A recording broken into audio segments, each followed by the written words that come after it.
So be it, Jedi. What's going on, guys? Back in another video. Let's pretend for a moment you can only have 10 figures in your collection. You're a Star Wars collector and you want to have 10 of the biggest hitters.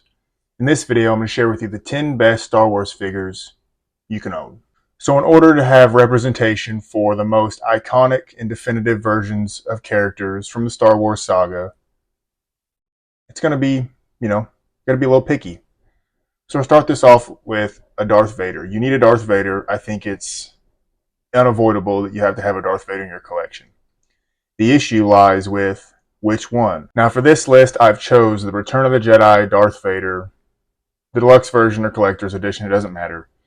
But I believe that the Return of the Jedi Darth Vader is the one Darth Vader you should have if you want a clean Vader.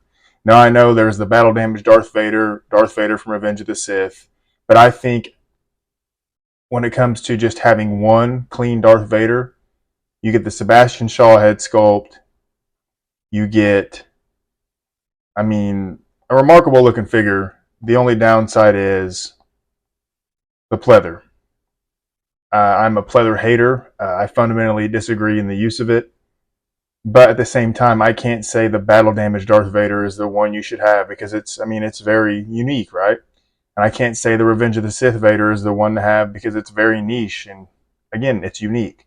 So I think if you wanted a Darth Vader that would cover all your bases, that would, just be the one definitive Darth Vader, so to speak, this is the one to have. But I think, I hate to say it, but you'll probably have to just buy an aftermarket, suit.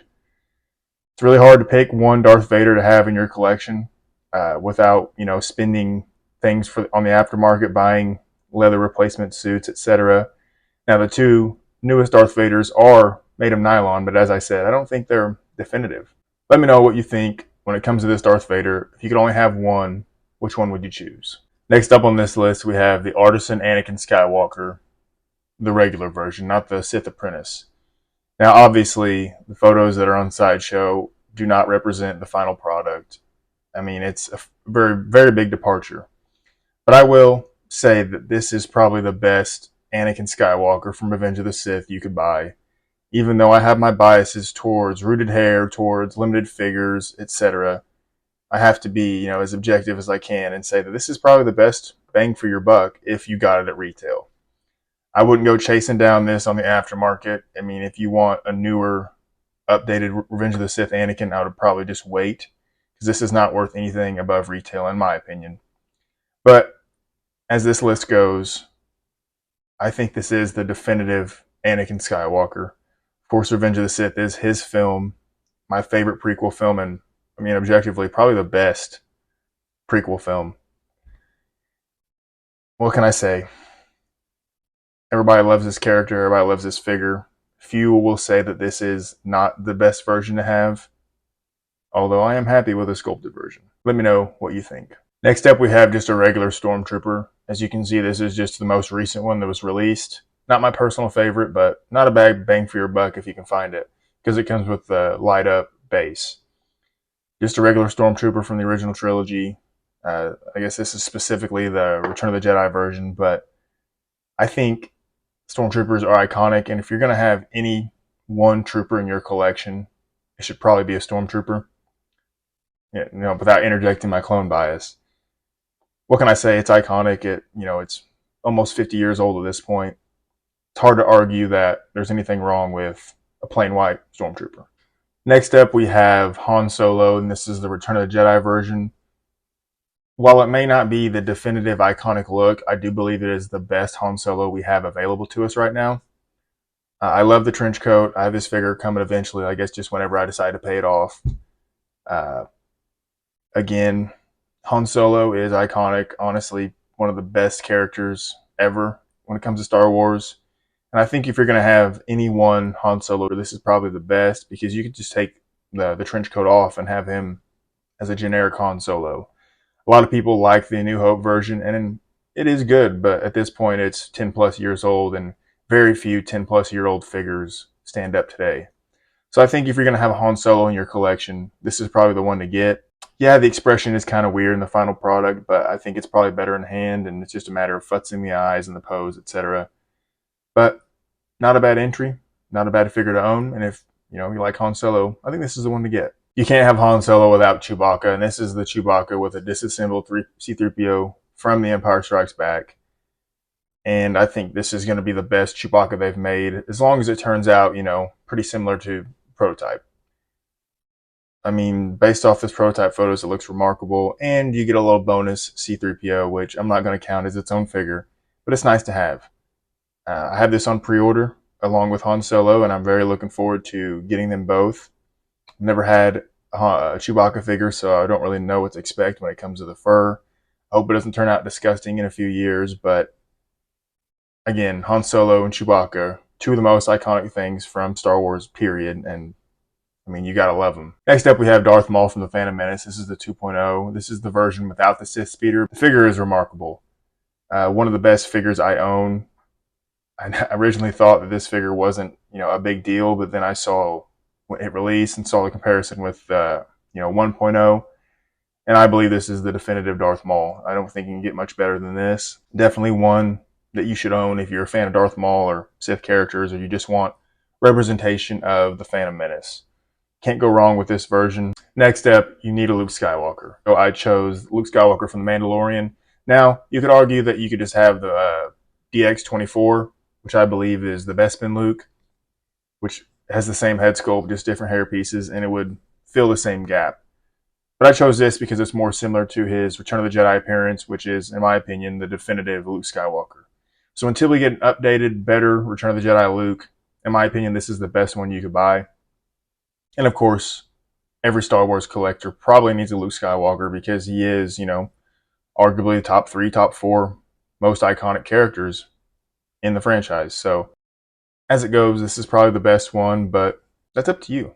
Next up, I don't think it would hurt to have a Boba Fett. Boba Fett, for the longest time, has been a fan favorite from the Star Wars franchise. Not one I really resonate with, but I can get why he's a big deal. Specifically for this video, I chose the Empire Strikes Back version. That is the deluxe with the swap out, I guess, prototype or concept art pieces. So you get the different helmet, you get the different gauntlets, etc. And in my opinion, if you're going to have one Boba Fett, avoid the Disney Boba Fett and probably get this one or just the regular Return of the Jedi version. I believe the Return of the Jedi is more accurate, but don't quote me on that. But I do believe that Boba Fett in any way, shape, or form is probably a good thing to have in your collection. So that's why he's on this list. Next up, you need a Darth Sidious in your collection. And until we get an updated Return of the Jedi Sidious or Emperor, whatever you want to call him, I think the Revenge of the Sith version, specifically from where the scene where he fights Yoda, is probably your best bet for just a, one-stop shop Darth Sidious. Now, there is the version on pre-order that has the, regular Sheev portrait with the, disfigured Sith portrait as well. But I think in terms of outfit and presence, especially the sculpt that goes along with this figure, this is probably your best one if you're just going to get one Darth Sidious. As I said, till a Return of the Jedi version 2.0 comes out, I think this is the best one because the original doesn't really look that good by today's standards. So I think you probably need an Emperor Darth Sidious in your collection. And if you're just going to get one, this is probably the best. And last but not least, we have Obi-Wan Kenobi from the Clone Wars. For this list, I tried to cover as much as I could throughout the saga and the franchise and still hit the definitive characters. And until we get an updated Revenge of the Sith Obi-Wan, I think this is the best one you could get if you're just going to have one version of Obi-Wan. Plus, it gives you some coverage for the Clone Wars. These photos look phenomenal, but unfortunately, in hand, you've got to do some futzing. The mouth and the mustache sculpt is very strange, so unless you get him, leaning forward because you don't have the neck articulation to have him tilt his head down very far, it does look strange with like a vanilla straight up and down pose. Keep that in mind if you go searching for this figure. But for the most part, the likeness is pretty good, the figure is pretty good, and it's Obi-Wan Kenobi. I mean, a fan favorite. I love Ewan McGregor's representation just as much as Alec Guinness. I think every collection needs an Obi-Wan Kenobi, and I don't really think this is a bad choice at all. Anyway, guys, let me know what you think. There are obviously some omissions. We could really use an updated Princess Leia. I really don't think any of the ones that are available look that good. Now, I don't know if it's just Carrie Fisher as a whole or the older Hot Toys figures, but they look very doll-like. They lack detail. And I think maybe the best one is probably the Hoth one. The rest of them just do not look good to me and don't appeal to me. So till we get an updated Princess Leia with rolling eyes, with, maybe artisan hair for those that like it, she's not on this list. And unfortunately, there's really not that many iconic female characters in Star Wars. We need nostalgia of interest. You can almost count them all on one hand, the iconic ones we have. Anyway, guys, thanks for watching. Let me know what you think down in the comments below. As always, hope you enjoyed the video. If you did, see you in the next one. I'm sorry, sir. It's time for you to leave.